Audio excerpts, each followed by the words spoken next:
Are you tired of the marketing guessing game? Does your website feel more like a digital billboard than a client magnet? If you're nodding along, you're not alone. And it's time to stop the uncertainty and start getting real results. Let's talk about your marketing spend. Are you just shelling out money every month and crossing your fingers? Do you ever wonder what impact your marketing is really having on your revenue?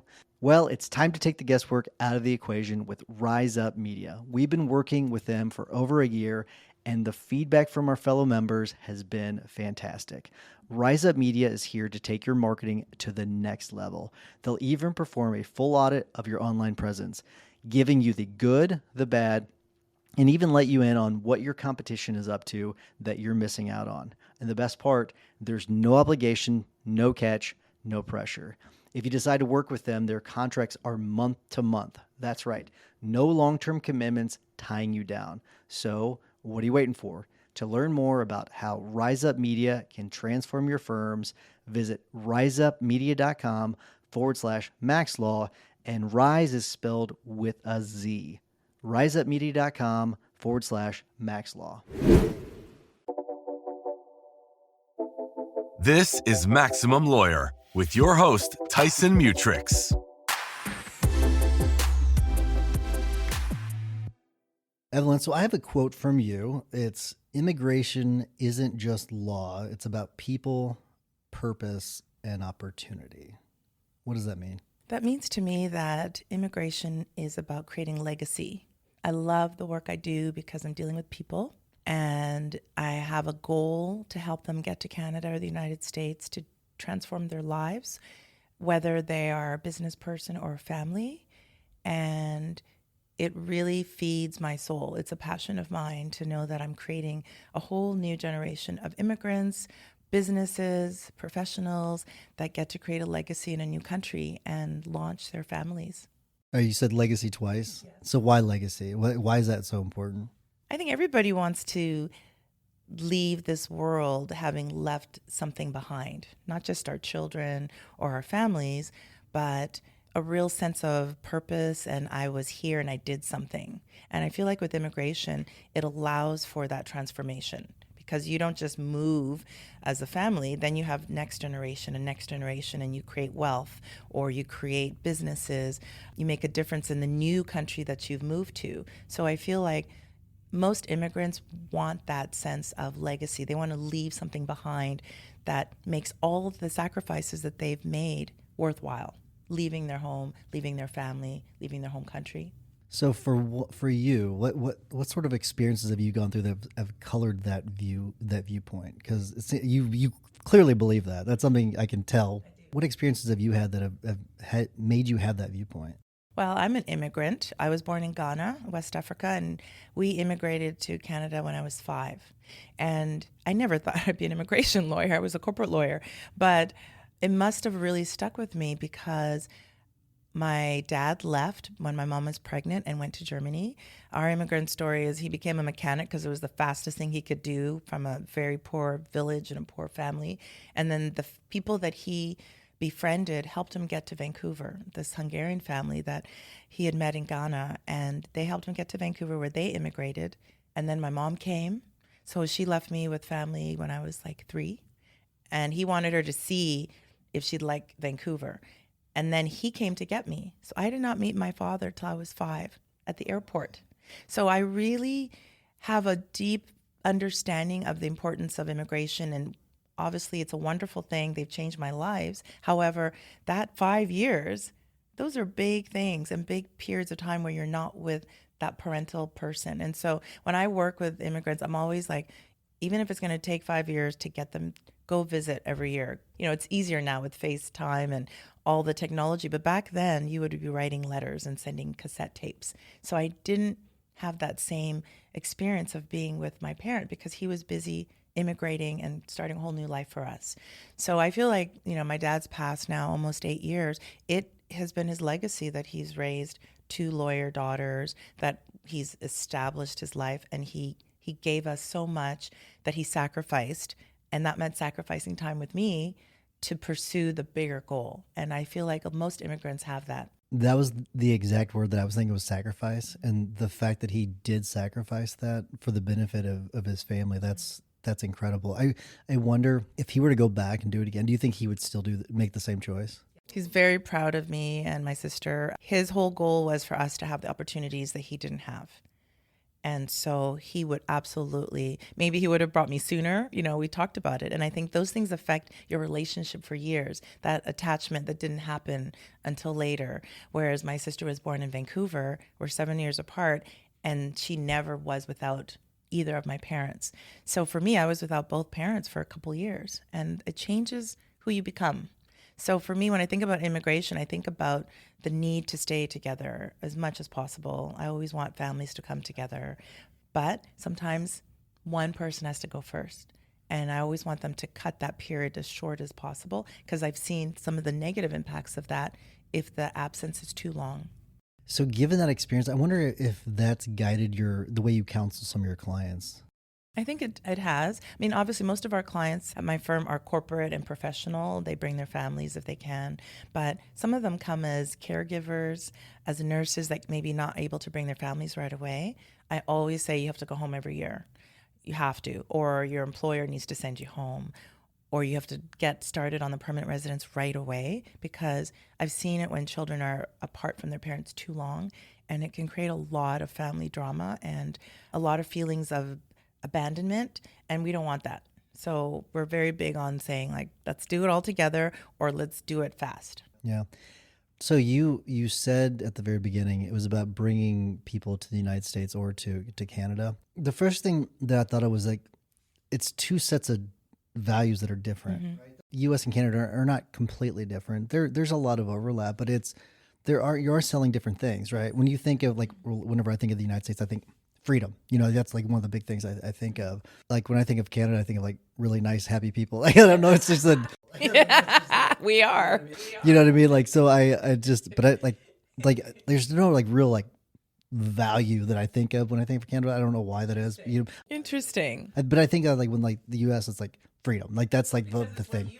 Because it's what you know. Exactly. Right? And I mean, like when I move people, most of the people that I move are from Canada to the US, and they're expanding their businesses or they're investing. So they see it as a larger marketplace, like 10 times bigger, and opportunities to just, hugely grow their businesses.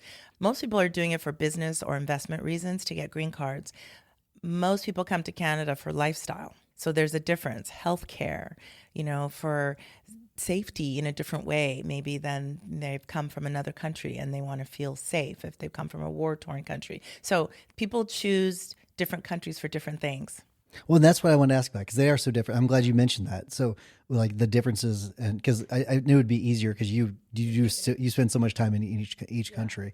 How do you market that? That's like that to me. Like, how do you market to those clients? Like, because I feel like the messaging is different. It's interesting, Tyson, you say that. I mean, I don't really market to where they're going. I market the immigration services, but they are the ones that know where they want to go. So I really don't market America or Canada, but I market, are you looking to make a change? Do you own a business? Do you have money to invest? Are you a professional? Where do you want to be? And so I leave it to them to decide where they want to be. If they are coming from Nigeria or Dubai and they want to go to the US and they think that's a big market, go for it. Other people make decisions around where your family already is, because immigrating, even if you're a professional, is hard. It's like you start over. You have to find where you're going to get your hair cut, where you're going to send your kids to school. Like, it's not just the work that moves you, it's the whole lifestyle that has to change. So people make those decisions, and then I just help facilitate where they want to go. Because you encountered, I mean, it was a really tough thing to have to go through that whenever you were 5, right? And not seeing your father for so long. So not even 5, like from 1 to 5. Do you think that allows you to overcome obstacles a lot easier than the average person? Oh my goodness. I feel like I'm in therapy. This is such a good question. I think I'm very resilient. I very much have experienced a lot, and I'm very resilient. And my family used to always say, because I was the first to go to university, the first to go to law school, the first to move to a big city, left Vancouver. There's a lot of firsts I did. I definitely am I'm strong. And they used to say that I went to public school and I had so many experiences of racism and discrimination and being chased home and beaten up. And I'll never forget my dad teaching me in grade 3 how to box, because he was like, we can't keep doing this, Evelyn. So when my sister started school, she went to private Catholic school. They just knew Audrey did not have that same level of, I'm going to keep fighting. We're just different. She's much softer. She's very sweet and kind. Not that I'm not, but I can be very strong. And I think I had to be. So there's a certain sense of self-sufficiency that has been with me my whole life. Now I know not to try to box with you. You know, you got a little fight in, not a little bit, a lot of fight in you. It's funny. I'll never forget. My dad was on his knees and he's like, come on, Evelyn. And I'm like, and, and I'm crying and he's teaching me to box because he was like, you can't keep running. You've got to turn around and deal with it. And I dealt with it and that was the end of it. But I had a lot of experiences like that growing up that I think really created resiliency in me. And this is Vancouver in the 70s. There were not a lot of people of color. We were very new immigrants and we didn't have a lot of people around us that looked like us. And so it was a lot of being the first and the only. I always say that that's something that really has been with me my whole life. I want to know more about the mindset, because you talked about the difference between you and your sister. Mm-hmm. I wonder, like, you encounter a roadblock and what's your initial thought? Like, where does your brain go? How can I fix it? How can I solve it? How can I improve this? How can I pivot? How can I turn this into something positive? That's how I operate. I definitely have moments where I'm like, oh my God, this just happened. I need a minute. And that minute, a day or two, and then it's like, what can I do to get out of this and shift and move forward? Was there a shift? You mentioned shift. That's the word I was going to use. Was there a shift at some point where you turned this on, where you learned this, or was this something that you've always had? I think it's a combination. My parents, they always said that I was very independent. Like I hated needing them for anything. And this really, of course, they've been wonderful parents, but I didn't want to need them in the sense of asking for things, even money. Like I started working when I was like 12 and I just really wanted to be independent. And I felt like I had to take care of myself, I think. And that's that early child experience where even I was surrounded by a whole village of family and friends. The people that were your main people were not there. 100%. And so even if they took care of me, and my mom and dad would say, we sent you all the best clothes and you had all the best toys, and I did. But those things when you're a child don't really make up for not having that person, your nurturer there. So I think it's a combination. And I've done a lot of work personally, like Maximum Lawyer, lots of coaching, lots of therapy, lots of reading. Those are things that I think have helped me kind of process all of that and to kind of turn it into something that I think of as a superpower. What's been the most impactful, coaching you've had, book that you've read, like something that has had an impact on you, like on your mindset? And here's the thing, I want to make sure that people are clear. This isn't like for me to push Max Law. So I don't want you to mention Max Law, even if that were the truth. I want you to I want something else, something that's really informed you, that's really affected your decision-making for the positive. Oh my goodness. There's so many books. I'm just like trying to think of one. Yeah, I can't even think of one, Tyson, because there's so many books that I've read that have helped me through difficult times. I think there's one book, I forget what its title is, but it's something about how difficult times help you grow. That's the subtitle, but I can't remember and it's something that I've read through challenges over and over. I still have it, but it's kind of the book that's about being a seeker. And there's another book called, I think, The Seeker. And it's that sense that you're always looking for the lessons that are occurring around you and that it's not just happening to you, it's happening for you. And, that book in particular has really helped me to kind of understand life. And when things happen, it's like, how do I turn this into a lesson as opposed to just an experience? And then I don't really mine it fully. I think it's important to mine those challenges or those valleys so that you can come out and hold on to that and make it be for a purpose, not just something that came and went. So that makes me think, The Seeker, it makes me think of, there are a lot of people, and this is not a criticism at all, I promise, of you or anybody else. Okay. But I do sometimes see people where they go out and they go to a bunch of conferences, they take a bunch of courses, they learn all this information, but they don't do anything with it. Mm-hmm. And I wonder with you being a seeker if it has inhibited you in taking action? No. I'm very big on action, sometimes almost too fast. I think sometimes my team would be like, oh my God, she's back again with another change. But I implement, and I think that's the biggest thing that I get out of a lot of the work I've done is you can read it all, and I have read a whole bunch of stuff, and I have done a lot of things, but I think it's important to implement and figure out how you can bring part of it into your life, and so I'm not perfect by any means, but I definitely try to take something out of every experience or every opportunity to learn and think about how I can add it to my whole platform of things that help me kind of move through life. So I picked out a quote for you that I wanted to read to you and just get your thoughts on it. The impediment to action advances action. What stands in the way becomes the way. And that's by Marcus Aurelius. So I wonder, to me, that's like the perfect quote for you, but I wonder what your thoughts are. What stands in the way becomes the way. Interesting. Marcus Aurelius. Yeah, I think there's a lot in that. I think every day I wake up and I'm just focused on taking care of my mental, spiritual, emotional health, physical health, and then taking care of my children, and then thinking about what my purpose is.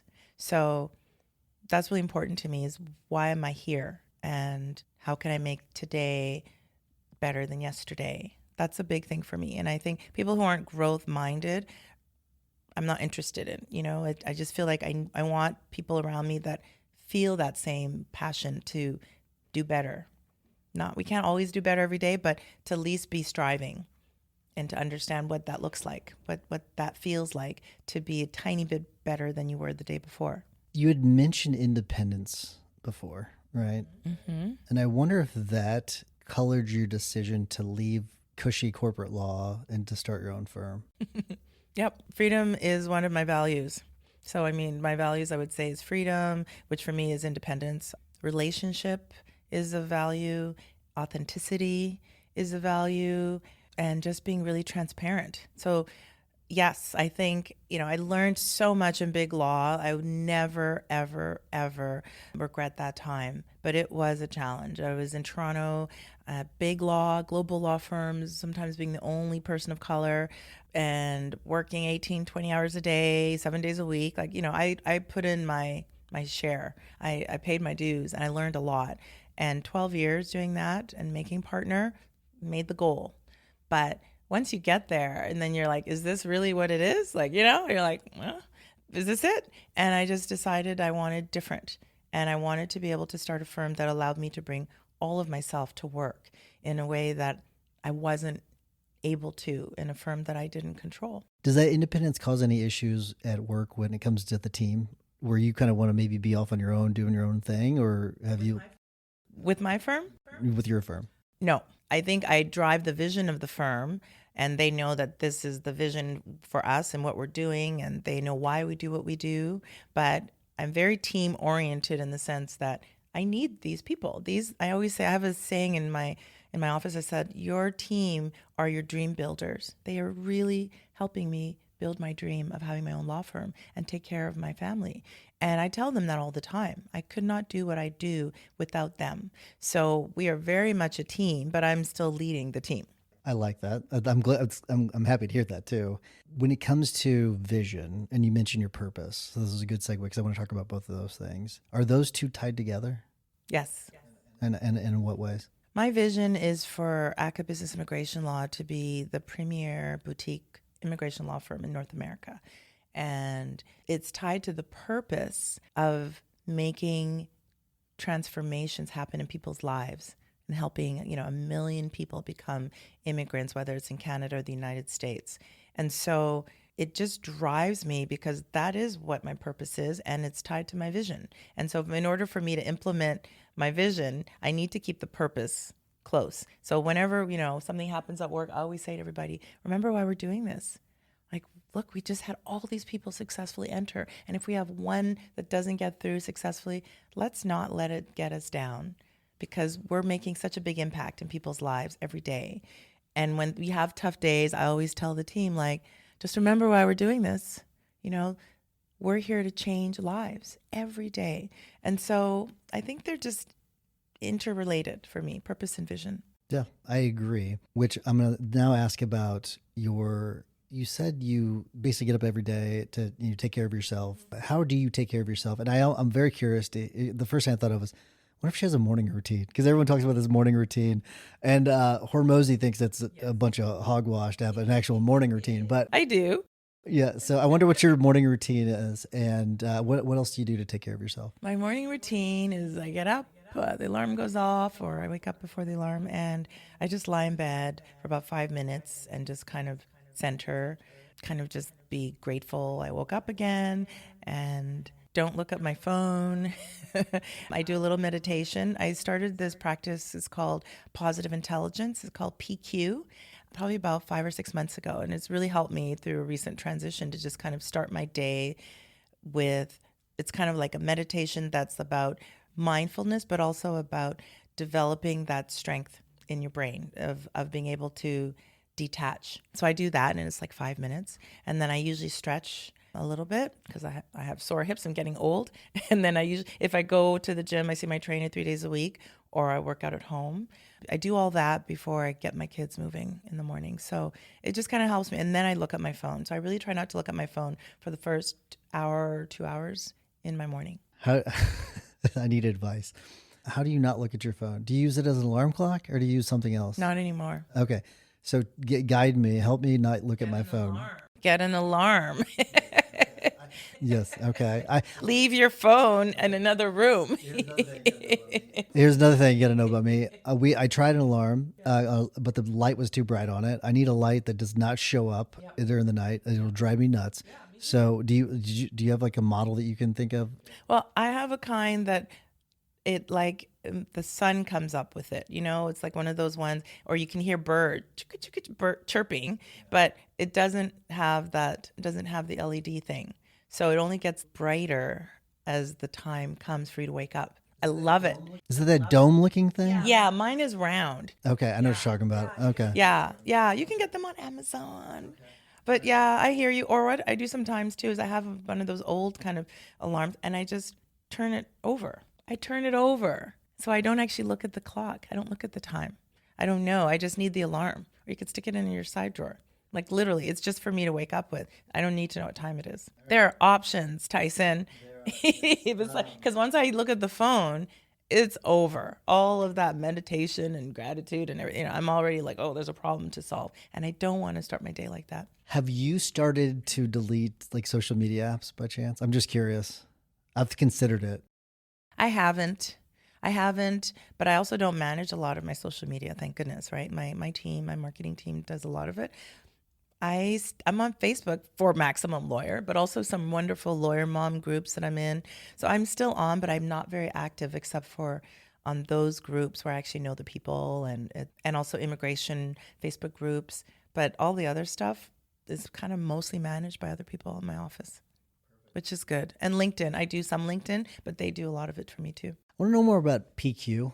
Tell me more about that. How did you get into PQ? It sounds interesting. It's so cool. It's called Positive Intelligence. And there's this guy who wrote this book, and he was a Silicon Valley executive. And he just was like, I do all these things. You go to these conferences, you come back, you're going to change your life, and nothing changes. And so one of my girlfriends is a realtor, and I recently am going through a separation, and she said to me, Evelyn, it's been so incredible for my team, but for me. And I was like, what is this PQ? I've done all these workshops. I've gone to retreats. I've done meditation and yoga retreats. But she said, no, this is about, it's like developing your brain, your muscle in your brain to be able to tune in and to calm your nervous system. And I really found that my nervous system, was not where it needed to be after that big transition. So little things like you do these PQ reps. It's like gym reps, and it's on an app, and he's written a book. So every morning when I do look at my phone, it'll say you have this PQ rep to do, or you have a focus to listen to. And it's like a 5 or 7 minute thing where I'm getting ready in the morning, and I'll listen to him talk about how to divert the stress and focus on your sage brain instead of your saboteur. So it's a really great program because you look at your saboteur, things like perfectionism, that could be a saboteur, or needing, to control everything. And so how do you move away from that to just pushing it aside. And then your sage brain comes in, which is the one that is the positive, the calm, the reflective person that you want to be more of. And it helps with parenting, helps with your staff, helps with dealing with stress. So it's been a helpful tool in my toolkit. This sounds just like the principles like Jason Stout teaches with like a RSF and relentless solution focus, not focusing on controlling things, all that. Yeah. But it sounds like you're just watering the garden more. Yes. And you do it through the day. So I even have like things in my calendar where it's like, okay, it's time for a PQ rep. And a PQ rep, like just to show you, it could be something like this. You're just kind of closing your eyes and you just feeling the little ridges on your fingers for like a minute. And you just really don't think about what you have to do or anything else. And then you can do something like this where you're just feeling, it's all sensory. There are different ways to do it. It could be sensory. It could be tightening up for a minute and just letting it go. And it just is that sense of reset through the day, as opposed to I'm going to meditate for an hour and then I go out there and I'm a jackass all day long, but I meditate for an hour. This is following you through the day where you might do 5 PQ reps, or just if you need it before you have a meeting, kind of setting that mindset before you go in. So you're bringing that sage, calm, loving energy as opposed to like, okay, let's go everybody, and immediately you walk into a meeting like that and it changes and shifts everybody else's mood. So I've been working on that. I'm not perfect, but I'm working on it. So I will say this before, so Jason doesn't kill me. He does. He believes in watering it. It's more of like self-guided. Sounds like with the app, that's what I'm talking about with watering. It's kind of it forces you to kind of water it more often. It kind of does. It pops up. I can ignore it, which I do sometimes, but at least it's also, I had to put it in my calendar through the day, just that 5 minutes, because if not, I'm not looking at my phone all day long. So at least it pops up in my calendar. It's time to do a PQ rep. What are your thoughts on work-life balance? Is it a real thing or is it not a real thing? I think it varies through your life and in your business. I think that there are times like this year, I feel like I've had better balance, and other years I haven't. Hold on a second. So, that's interesting. You said, because you're going through a transition right now, and we'll get to that in a second, because I want to talk about how it affects your business. But explain how that's possible, that you've had more balance whenever you're going through such a big change. Well, I've been spending more time with my kids, and they're the priority. So I think it makes me more efficient at work because I'm spending more time with them as a single parent again. And they're my priority. They're volleyball, they're all their activities, and I'm doing it by myself. So yes, I have like a housekeeper lady who helps us a few hours every day, helps driving because I can't be in 2 places at once. But I really have been focusing on taking care of myself so I can better take care of them. So yeah, I feel like when I'm at work, but I'm much more regimented about my time to leave, and also working from home more, just to be around more.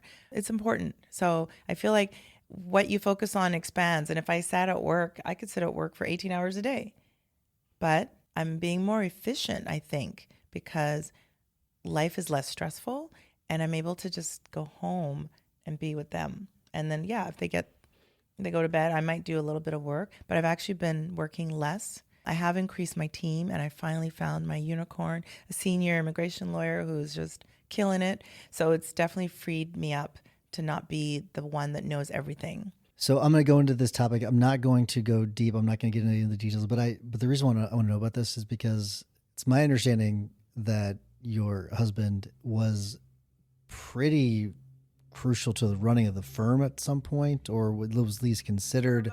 For about a year, I think during COVID, when nobody was working in the office, I hired him to help me, and it worked for a year. And then I was just like, it's too much. I feel like it was more important to have a happy marriage than to have a successful business and not be happy at home. So I transitioned him, and he agreed, but it was a bit of a transition out. So he ended up working elsewhere, doing what he loves, consulting. And I think that was the better thing. Can you talk about, maybe this is more for like talking to people that are considering a similar move where you're thinking about bringing in a spouse? Because Amy's in here. She's I think it's been great. Yeah. Yeah, because I've talked about that a lot on the show. But I wonder, can you think about maybe some of the mistakes maybe you all had made that people could avoid? I think the difference between you and Amy are you're both lawyers. Well, Amy's not a lawyer. Oh, I thought she was a lawyer. I thought you were a lawyer. Amy's not a lawyer. No. So the other thing is you guys have been married for a long time. We were literally engaged, about to be married. And I'd had my firm for 10 years. And I was the lawyer. And I think those are the dynamics that really impact us. Was he wasn't a lawyer, and it was my firm that brought him in after many years. It wasn't like we grew it together. So I feel like when I see it working like it works for you and Amy, it's either you've been together a long time, you know each other well, you know how to separate work and home. We did not. It was all new. And so I would make decisions at work, and then I'd come home and they would still be carrying over. And I thought, this is not what I want. And sometimes too, I feel like when I've seen it not working, if the woman is the lawyer, sometimes I think there's some challenges there for some men, whether it's ego or insecurity or whatever. The idea that they're not the one that's making the final decision sometimes can be a challenge to those kind of male-female dynamics. And so it can work. I have a lot of friends who do it. And even if the spouse is not a lawyer, they have a solid marriage and partnership already before that transition. It's not, or they started together, which is like from the ground up. We're in it together. We're a partnership. Mine was different. It was kind of parachuting him in after 10 years of running a successful law firm. Yeah, that is tough, and you do have to have someone that Yes. is like makes the decision, and they've got to be able to follow that decision. Yes. Otherwise, it causes a lot of issues. Yeah, that's a lot to take on all at one time. It was a lot. And COVID, like honestly, it was a lot. Getting married during COVID and running a firm during COVID, and borders were closed, and it was a lot. And I think I took on too much, and it didn't work, and I called it. So Yeah, that's interesting. When it comes to, so it sounds like you said the balance has gotten better. When it comes to the work life, has that changed in any way? the work life. Yeah, so you said like it sounded like personal life sounded like the balance was way better, and because you're spending more time with kids and all that. Yeah. Also, the kids are older. That makes a big difference. My kids are 14 now, and it was brutal when they were babies. I started the firm because they arrived, I adopted them, and it was like I needed to. So there was no work-life balance I was like the first 7-8 years. It was just go, go, go. And so getting married did help, I think, with that, having a partner, somebody who was helping with the kids and all that. But it also added more complexity because we have different styles, different parenting, different history, different bonding, And I think when you bring somebody into your existing family, it's not always easy to create something different. And so I feel like because they're older and more independent, it is a little easier, but they also need you more. So I'm around more, but I don't need to be like doing everything for them anymore. So it's a different relationship, I think. Yeah. Has the team had to pick up more of the slack because you've been going through this transition? Yes, they have. And I told them right away, and they have been so incredible. Like, it was not easy. There were some difficult days, but they were just all like, wow, Evelyn, like you're doing this, and we're with you. We support you, whatever you need. And so there have definitely been days where I would just be like, I'm going home. It's 2:00. I'm going home. It's 12:00, or I'm not coming in, and just needing to take care of myself first so I could take care of the kids. And so the team has definitely stepped up, and they've been so wonderful. Like the level of support I've gotten and just their respect around how I've managed this through running a business, through raising kids. There's been a lot of sharing, and I think it's brought us all closer. Well, that's good. I wanted to ask you about that because did it allow you to trust them more too, though? Like, is it something where, because it doesn't seem like you've had any issues trusting your team, but I do wonder if it's taught you that you can rely on them more than what you thought you could. I think so. I mean, I have a great team. They're international, but I'm also very transparent. And literally the day I ended it, I walked in and I said, hey, by the way, this is what's happening. I want you to know that I'm going through this, and the kids and we're good. Everything is fine. I might be a little bit less focused for the next little while. So I need you to bring to me things that are urgent, because I'm only dealing with what's urgent right now while I, take care. And they've really, really stepped up and supported me. And they all just kind of embrace me with, we're your work family. We're here for you, whatever you need. And so, yeah, I took a week in July to go to this hiking retreat in British Columbia. It was beautiful. It's called Mountain Trek. It's a reset.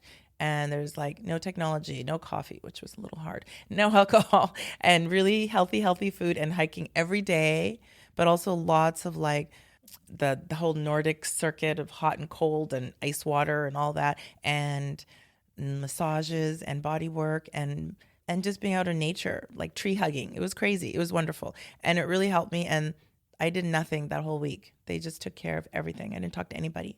And I got to just kind of reset. Was it one of the retreats where you literally didn't talk to anybody? It was like just like a silent retreat? No, it wasn't a silent retreat. I didn't talk to my people, my team, my family, nobody. The kids were with grandma. No technology allowed. It was really great. The caffeine, I feel like you'd get a headache. I would get a headache. Yeah, that's why they tell you to wean yourself off the week before, which I had done. And I still brought Tylenol just in case. Was it hard to do the whole week?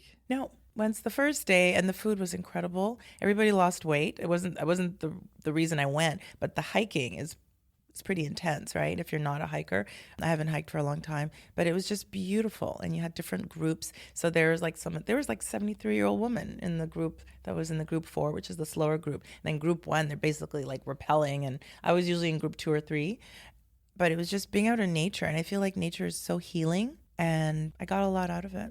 All right. So some people, they could go to that event, whatever you want to call it, the getaway, go for a week, and you had the great experience, great, and then you leave and everything goes back to normal. How do you take the lessons that you learn, and what lessons did you learn that you can then take away and then use in your daily life? There was even a nutritionist there. I did something called somatic therapy, which is more sensory and even physical. So I've found a somatic therapist. It's different from just chit-chatting, cognitive behavior or talking to a therapist. As I said, I'm doing more body work because I realize that sometimes trauma or stress, it's not just in the brain and the emotions, it's physically in your cells. So I went to my first osteopath appointment last week, which is a really different kind of modality. I returned to acupuncture, which I'd also done when I was there. So they introduced me to a lot of different things that I thought, I want to continue this. So I'm doing that.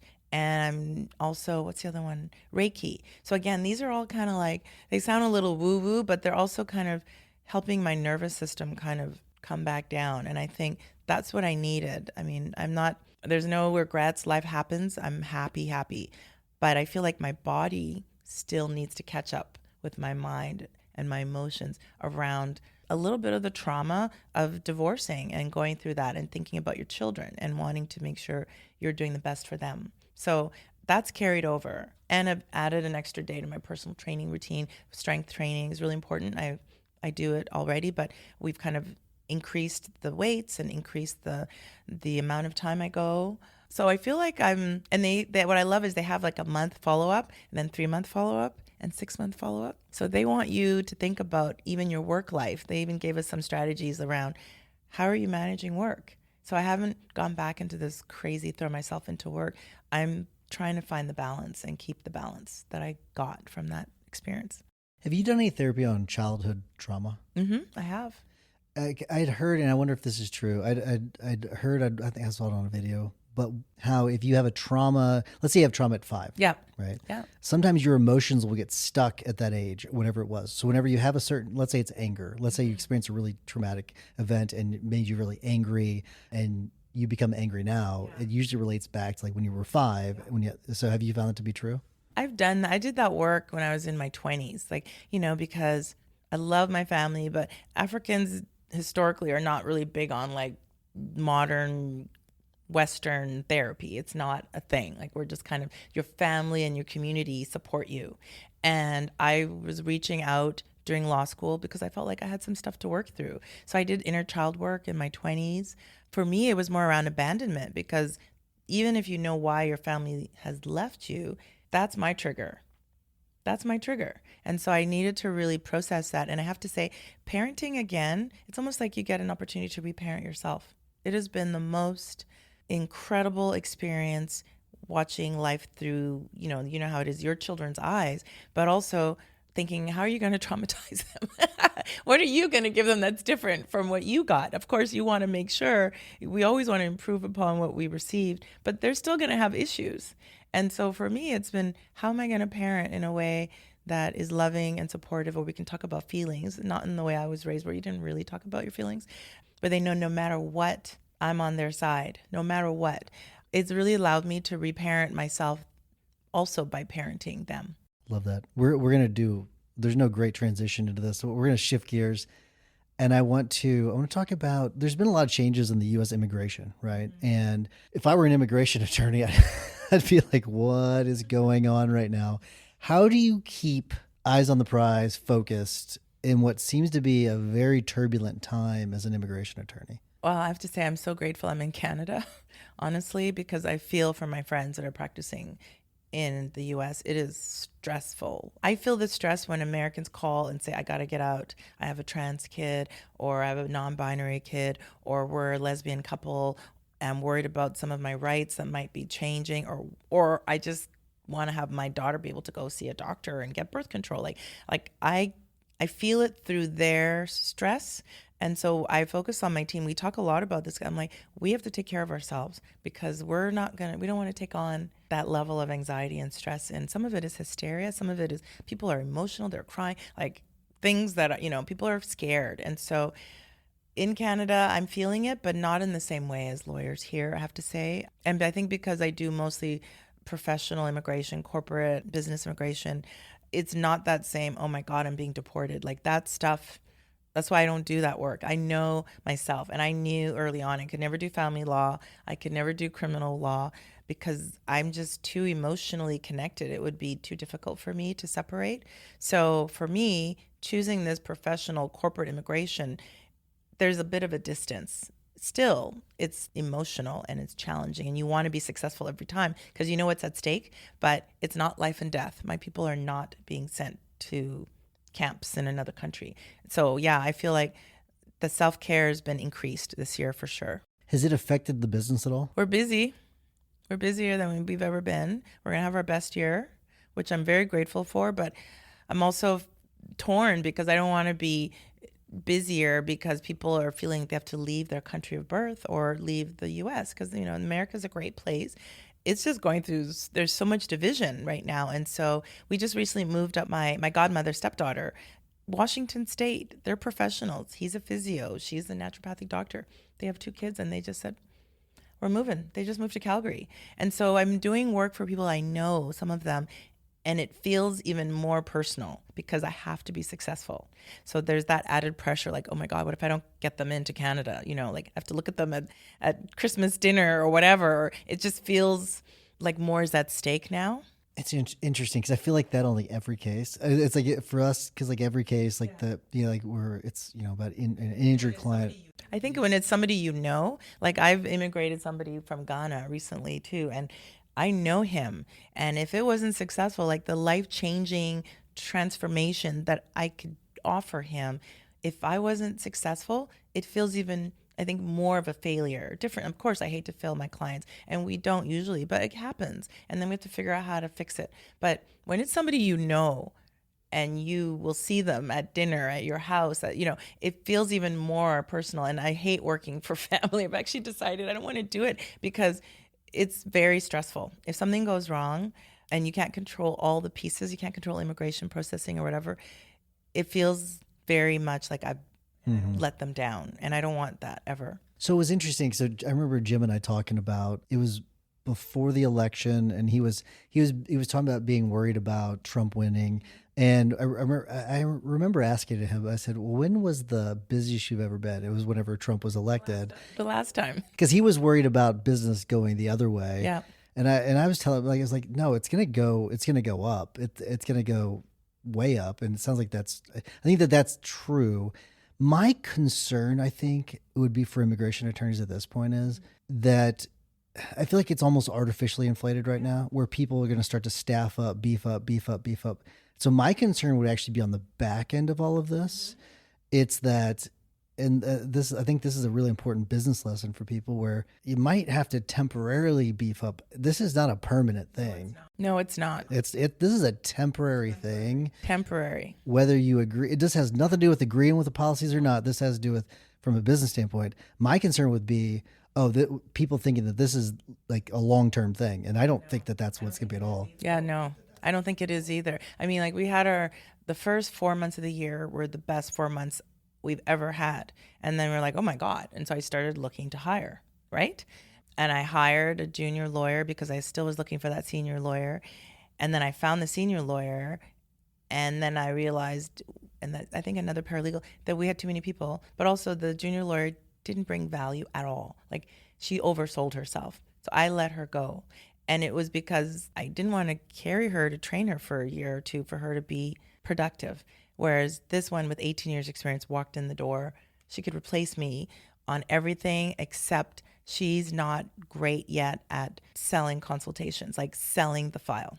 So that's where I'm coaching her, but she can manage everybody else's work, the paralegals, everything. So I did have to readjust. And I think we also hired another VA to help with marketing, and we were like, didn't bring that much value, let her go. So that dip in the summer was like, and now we're back up again. And I'm like, So I think using contract support is going to be how I get through, as opposed to committing to people full-time employment, unless we diversify, which is why I'm looking at employment, labor, corporate, tax, how I can, and we've had this conversation, is like, how do we bring in all these other practice areas that I refer to keep our firm diversified, especially with all the instability. That's one of those things where it could be. And I'm you know me, I've been a firm believer in having niche, being niche. But there are areas where if things are in flux, I mean, like you can use, even if you just looked at it like an accountant, right?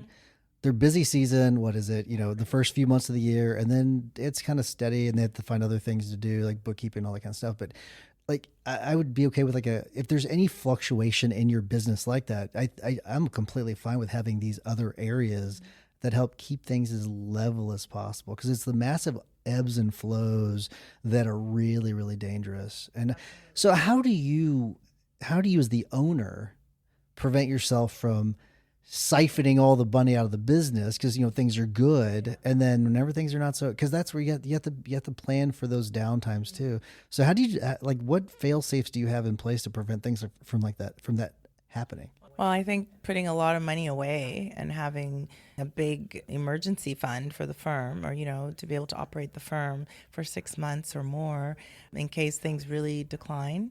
And obviously having a big line of credit if needed, but actually putting money away has been, this last year, I've really tried to be more disciplined about that. And also even just for myself, feeling the sense of security by knowing that, okay, we've got these 6-figure plus over here, that if I need it, it's there.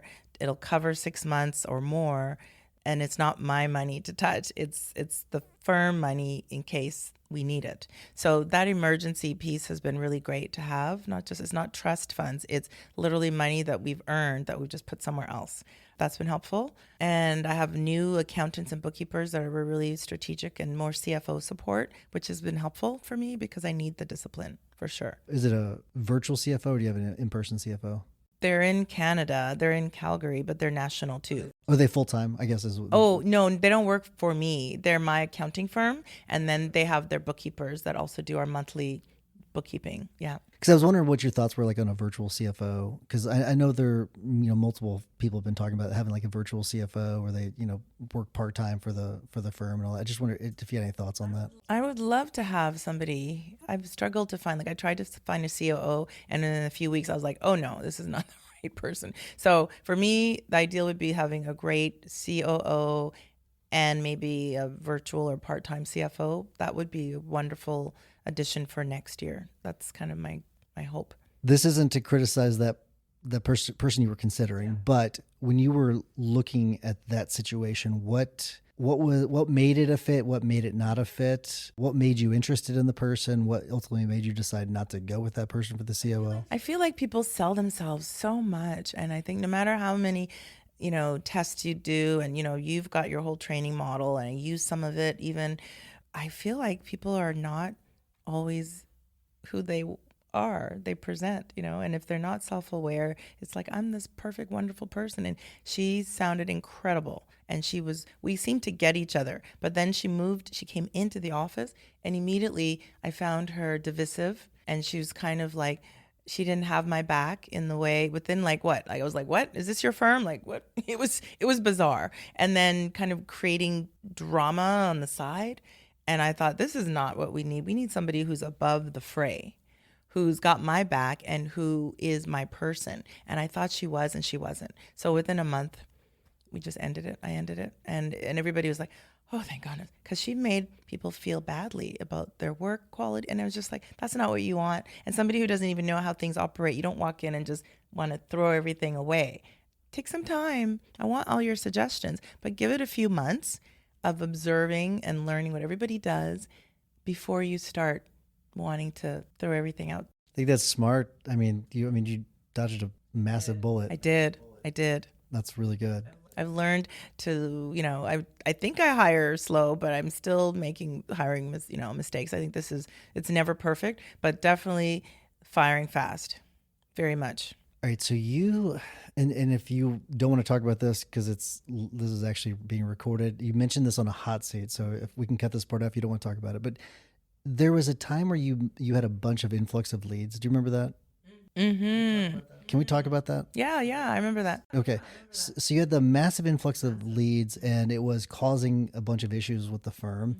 Can you talk a little bit, because I think that's a valuable lesson that people, they may not realize the downside of having an influx of leads. So can we talk about that a little bit? Yeah, I remember I was having so many leads, but then we weren't converting them, which was stressing me out. And then if we were converting them, we had a lot of work, and I was worrying about the production side of things too, because the back side we didn't have as many people as we needed. So it's not always perfect, but then for me, it made me realize that the volume of leads, they were not good leads, some of them, right? And needing to narrow the marketing to try to improve the quality of leads is more important than the volume of leads. So I've learned that the hard way, because you spend a lot of money and you're like, this is crap. Why am I wasting my staff's time going through all of these people that will never purchase our legal services? So I've definitely worked on that. It's not perfect, but we've got a great marketing provider externally. Her people are great. And also we have two, so which means that they do different things, and we have the Google people, and we really working on PPC and really A/B testing as much as possible, and dealing with all the changes in AI and the algorithms and everything. So we've been just pivot, test, and it's been really helpful. Going back, would you have done it the same way and then tweaked it after the influx of leads, or would you have tweaked it before launching the platform or the marketing campaign? I think I would have tweaked it more. I think it's important. Like, it's not my strength in the sense that this is not what I do for a living. You trust your providers. And one thing I did do this year is I brought in a fractional CMO for 3 months. And he was the one that was having the conversations with those two external agencies, and really letting them know he was watching, and that he was checking everything, and he was giving feedback, and they talk the same language, whereas for us, we don't know what you're talking about. And I feel like that was the most worthwhile 3 months of money spent, because he's no longer with us, but they know we've cleaned up a lot. And I think if you can find that person who can give that audit perspective and really be like, we don't want volume, we want qualified leads that will convert, not just a bunch of leads, people calling. It saves you a lot of time and money.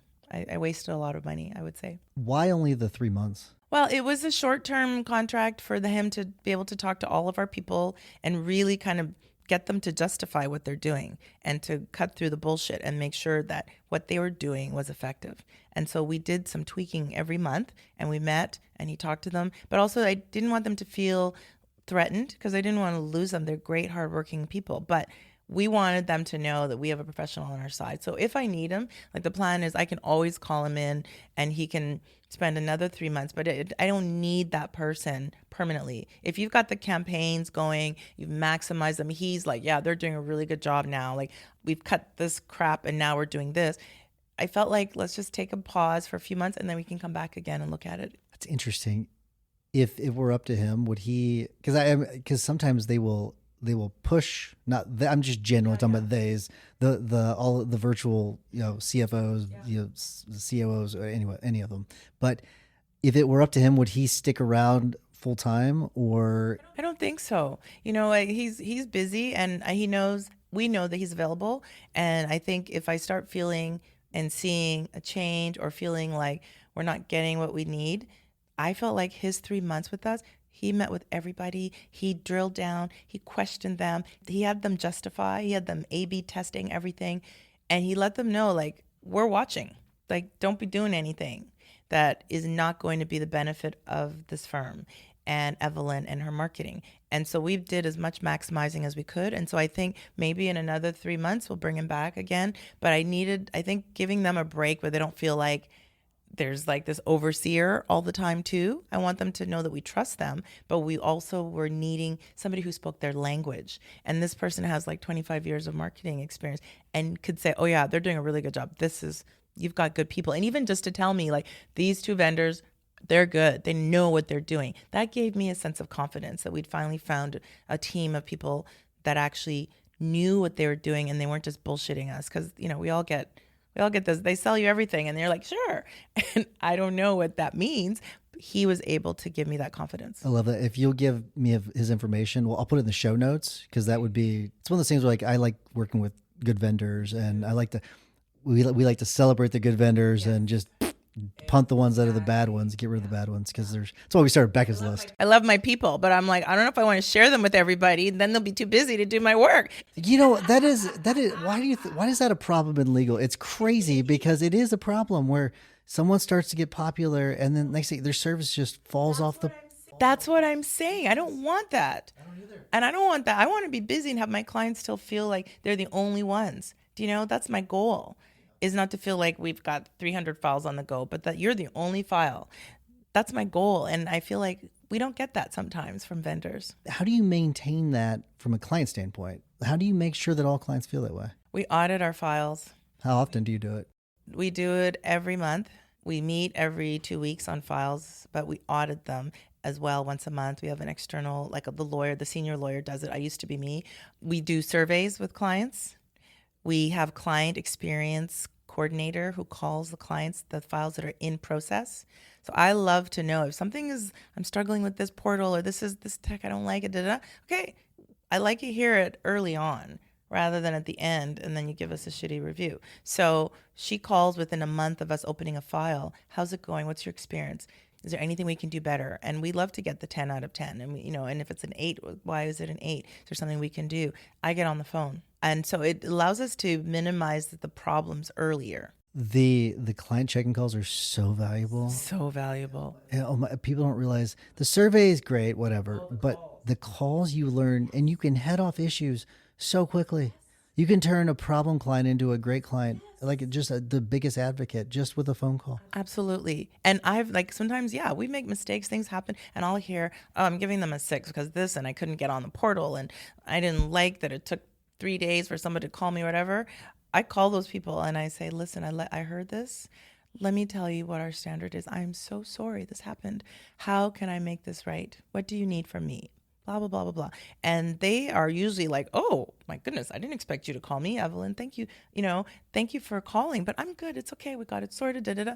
But it makes a difference because I don't want to hear it at the end. But yeah, it's never perfect. Tyson, running a business is like moving parts all the time. But that client experience coordinator role has been fabulous for us.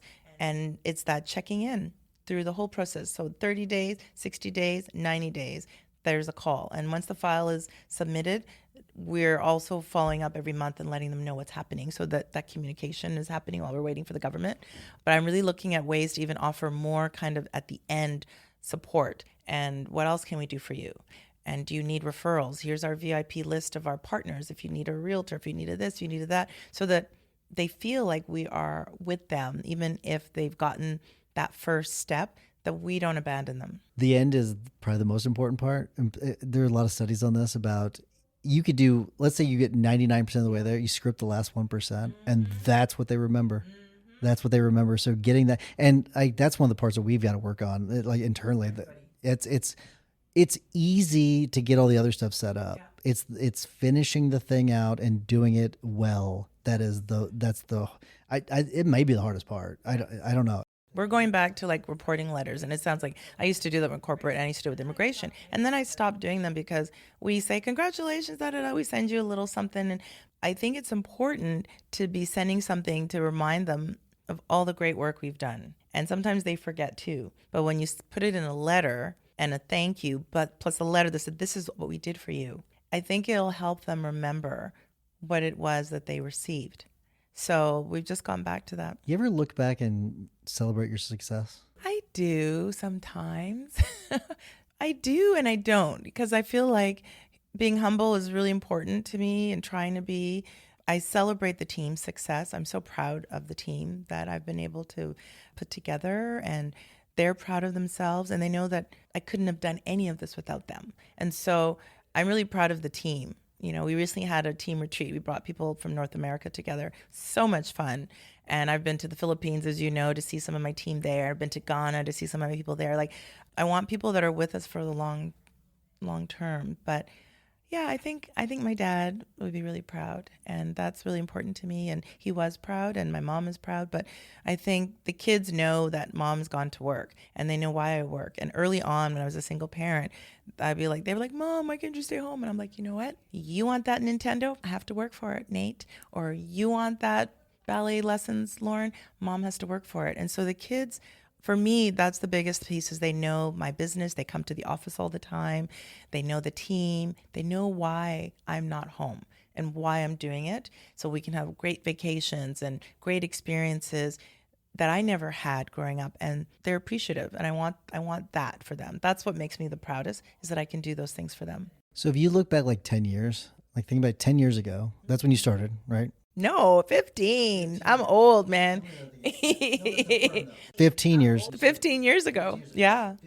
2010. So if you think back to 2010, so think about from then to today, do you think you have exceeded where you thought you were going to be? Is it below where you thought you were going to be? Right where you thought you were going to be? I've exceeded, because I don't think I was I started with my practice that came with me. And so it was the number was there, and I was like, okay, I've exceeded what I thought, because I didn't have a big, hairy, audacious goal. I do now, but at the time I hadn't done a lot of leadership and business coaching, or I wasn't the biggest person dealing with finances. I wasn't good at it. So it's definitely changed my vision. And I have to say, the people with Maximum Lawyer and the people in other groups I've been with, especially Americans, I think the American lawyers have really helped me develop, because they are so out there. There are things that I do that no Canadian lawyers are doing, because we're just nice, friendly Canadians, and we're not aggressively building in the same way. So I've learned a lot just from spending as much time as I can in the States and absorbing that sense of go get it, be aggressive. You can be driven, and there's nothing wrong with that. There's nothing wrong with wanting to do better and better for your team and for your family. So yeah, I feel like I've got some big goals in the next 10 years. I want to hear about some of those big goals. What are some of them? Just give me one. I want a big number. Okay. You don't have to tell me what the number is, but. And I'm either going to buy another firm, or I will sell the firm. So I'm preparing the firm for both, and the opportunity of selling or buying. Okay. So I was going to end on a question related to that. So I'll end on this. Would you ever consider selling your firm? And why or why not? So you said it sounded like you would consider selling your firm. I would, unless my kids want it, because again, I don't want the pressure. I'm not that lawyer that's we have a family of lawyers and somebody's just going to buy the firm or take over. I don't expect that. This morning I was talking to a law firm client, and they refer great business to me. But it's interesting. The two founders, their children work in the firm, and then the brothers and the sisters and it's like, wow, it's incredible. I don't expect that of my children, so I don't want them to feel the weight of that legacy. So if they want to, sometimes they'll say, Lauren especially will say, Mom, I'm going to take over from, okay, whatever, if you want to, but I don't expect them to. And so I want to look at how I can monetize the firm as much as possible. Either I sell it to somebody else and it continues in a different name with the clients being well cared for, or I buy another firm and make it a bigger firm, and then I have partners, and then I leave it. Because right now I don't have any partners. So that 10-year plan is real. I'm starting to really look at how the future will look. I'm 54. I'd like to know that I have it all locked down, and when I want to leave, I can. I can't leave it. I can't leave it alone. I was gonna end there, but I can't now that you said that. Have you looked at the retirement age versus longevity chart? I have. Oh my gosh. Isn't it scary? You need a lot of money, man. It is so scary. I want to live to be 95, so Well, what am I going to do?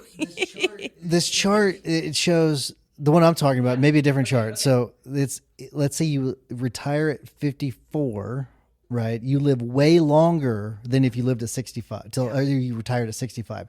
Yeah. It is. So it's like the inverse. So the later you retire, you die younger. What? Yes. I've never seen that. Yes. The later you retire, you die younger. So no. Yes, so you get to celebrate. The more you work, the longer you work, the less you get to actually celebrate all that or enjoy all of it. But my view is, that's the thing, is my life vision is not about waiting to retirement. That's the thing. I think you're the same. Are you kidding me? Like, my view is not like spend it all now, but it's like die with zero. That concept of that book, which is about not just waiting till you die to give your kids stuff and have experiences with them, to do it now. So I'm very big on that. We have experiences. We're planning travel to Japan. We're planning safaris. We're doing the kind of travel and experiences that we want to do. I'm not waiting, because the other thing is, when you're older, you travel differently. You experience differently. I don't want to be on a bus looking at, in Spain and saying, oh, there's Spain. I want to be able to walk around and do those things. So I don't know. I feel like I could end up working until I'm 75, 80. Like, I love most of what I do, but I want to be able to choose to once a week, twice a week, be the face of the firm, wrinkled up as can be. I don't care, but I don't want to wait and be like, okay, I retire and now my life will start. My life is now, and I don't think we're promised tomorrow. So I really believe that. And when you lose somebody unexpectedly, traumatically fast, that it just changes your perspective on life. And I think it's made me much more sensitive to time and recognizing we don't have time. So let's plan for it now, and let's get it done. I can't think of a better way to end. That's a great message to end on. Evelyn Ackah, thank you so much. Thank you. Thanks, Tyson.